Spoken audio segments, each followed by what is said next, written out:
Hi everyone, welcome to my channel. നമുക്കിന്നൊരു chicken fried റൈസും chicken fry ഉണ്ടാക്കുന്നത് എങ്ങനെയാണെന്ന് നോക്കിയാലോ. ചെറുങ്ങനെ ഒന്ന് പണി പാളിയിട്ടുണ്ട്, അത് ഞാൻ വീഡിയോൻ്റെ അവസാനം പറയാം. അപ്പോൾ ഇനി റെസിപ്പിയിലേക്ക് കടക്കാം. ചെറിയ ക്യൂബ്സായി മുറിച്ച ബോൺലെസ് ചിക്കനിലേക്ക് ആവശ്യത്തിന് ഉപ്പും 1/2 ടേബിൾ സ്പൂൺ കുരുമുളക് പൊടിയും കുറച്ച് നാരങ്ങാ നീരും ചേർത്ത് നമുക്കൊന്ന് മാരിനേറ്റ് ചെയ്ത് മാറ്റി വെക്കാം. ഒരു പാനിൽ കുറച്ച് ഓയിൽ ഒഴിച്ച് 2 മുട്ട ഒന്ന് ഉപ്പിട്ട് ബീറ്റ് ചെയ്തിട്ട് ഒന്ന് സ്ക്രാമ്പിൾ ചെയ്തെടുക്കുക. എഗ്ഗ് കുറച്ച് കുരുമുളക് പൊടി വേണ്ടിക്കലിടാം, ഞാൻ ഇവിടെ പ്ലെയിൻ ആയിട്ടാണ് സ്ക്രാമ്പിൾ ചെയ്യുന്നത്. ഇനി അതേ പാനിൽ കുറച്ചും കൂടി ഓയിൽ ഒഴിച്ച് നേരത്തെ മാരിനേറ്റ് ചെയ്ത് വെച്ച ചിക്കൻ ഒന്ന് 2 സൈഡും ഒന്ന് ഫ്രൈ ചെയ്തെടുക്കുക. ചിക്കനും എഗ്ഗും സെറ്റ് ആയിട്ടുണ്ട്. ഇനി നമുക്ക് ചെയ്യാനുള്ള ചിക്കൻ ഒന്ന് മാരിനേറ്റ് ചെയ്ത് വെക്കാം. ചിക്കനിലേക്ക് 1 വലിയ ടേബിൾ സ്പൂൺ ഇഞ്ചി വെളുത്തുള്ളി പേസ്റ്റ്, കുറച്ച് മഞ്ഞൾപ്പൊടി, 2 table spoon Kashmiri chilli powder, 1 table spoon കുരുമുളക് പൊടി, 1 ടീസ്പൂൺ മല്ലിപ്പൊടി, 1 ടീസ്പൂൺ പെരിഞ്ജീരകം, കുറച്ച് ഗരം മസാല, ആവശ്യത്തിന് ഉപ്പും കൂടി ഇട്ട് ഹാഫ് ലൈമും കൂടി ഒഴിച്ച് നന്നായിട്ട് മിക്സ് ചെയ്തിട്ട് 1 മണിക്കൂർ റെസ്റ്റ് ചെയ്യാൻ വെക്കാം.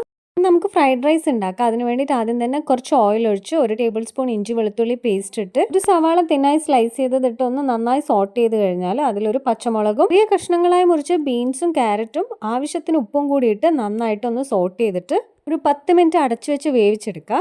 വെന്ത് വന്ന വെജിറ്റബിൾസിലേക്ക് നേരത്തെ ഫ്രൈ ചെയ്ത് മാറ്റി വെച്ച ചിക്കൻ ഷ്രെഡ് ചെയ്ത് ഇട്ട് കൊടുക്കുക. ഇനി അതിലേക്ക് ഒരു 1/2 ടേബിൾ സ്പൂൺ കുരുമുളക് പൊടിയും 1 ടേബിൾ സ്പൂൺ സോയാ സോസും കൂടി ഒഴിക്കുന്നുണ്ട്.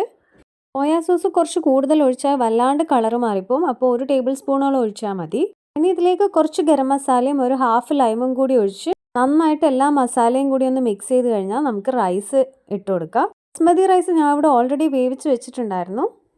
ഇനി ഇതിലേക്ക് നേരത്തെ സ്ക്രാമ്പിൾ ചെയ്ത് വെച്ച മുട്ടയും കൂടി ഇട്ടാൽ ഫ്രൈഡ് റൈസ് ഇവിടെ റെഡിയായി. നേരത്തെ പറഞ്ഞ പണി പാളിയത് എന്താന്ന് പറഞ്ഞാൽ റൈസ് ഇച്ചിരി ഒന്ന് കൂടുതൽ വെന്തുപോയി, അപ്പോൾ ഇച്ചിരി കുഴഞ്ഞിട്ടാണ് ഉണ്ടായിരുന്നത്. അപ്പോൾ നിങ്ങൾ കറക്റ്റ് വേവിൽ തന്നെ ബസ്മതി റൈസ് എടുക്കണം.